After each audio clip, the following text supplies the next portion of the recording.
ارے غوث اعظم رضی اللہ تعالی عنہ اپنی والدہ کی گود میں بیٹھ جاتے ہیں، کہتے ہیں امی ایک بات بتاؤ، ابھی میں کھیل رہا تھا بچوں کے ساتھ میں ایک گائے کی دم پہ میں نے ہاتھ رکھا تو گائے نے مجھ سے کہا ہے اے عبد القادر تمہیں اس کام کے لیے پیدا نہیں کیا گیا۔ اے امی میں کس کام کے لیے پیدا کیا گیا ہوں؟ غوث پاک کی والدہ کہتی اے بیٹے عبد القادر قرآن کھولو، قرآن میں تمہارے سوال کا جواب ہے وَمَا خَلَقْتُ الْجِنَّ وَالْإِنسَ إِلَّا لِيَعْبُدُونَ، اللہ نے جنات اور انسانوں کو اپنی عبادت کے لیے پیدا فرمایا ہے۔ سیدنا سرکار غوث اعظم رضی اللہ تعالی عنہ ایک دن اپنے گھر میں مدرسے سے پڑھ کے جب آتے ہیں، کہتے ہیں امی 3 مرتبہ کا چونک پڑی۔ کہا عبد القادر کیا بات ہے؟ کہتے ہیں امی مجھے اپنی گود میں بٹھاؤ۔ سرکار غوث اعظم اپنی والدہ کی گود میں بیٹھے، کہتے ہیں امی ایک بات بتاؤ۔ اے امی میں جب میں بچپن اللہ اکبر تمہارے شکل میں تھا، امی میں پیدا نہیں ہوا تھا، میں ایک بات بتاؤں، میں نے تمہارے اوپر احسان کیا ہے۔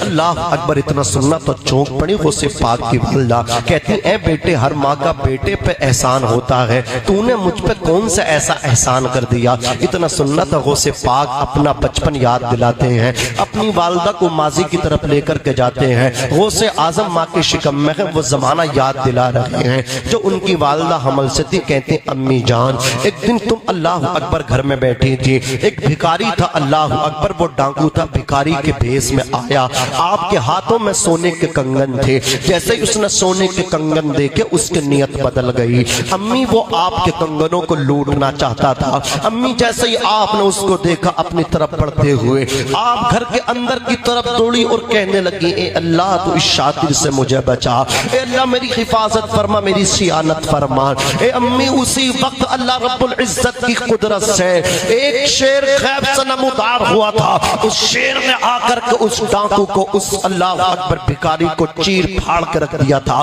اس کے ٹکڑے کر دیا تھا۔ اے امی وہ شیر کوئی اور نہیں تھا، وہ شیر عبد القادر تھا، وہ تمہارا بیٹا تھا۔ اتنا سننا تھا غوث پاک کی والدہ سجدہ کرتی ہے، عرض کرتی ہے اے اللہ تو نے میرے بیٹے عبد القادر کو کس شان سے مالا مال فرمایا۔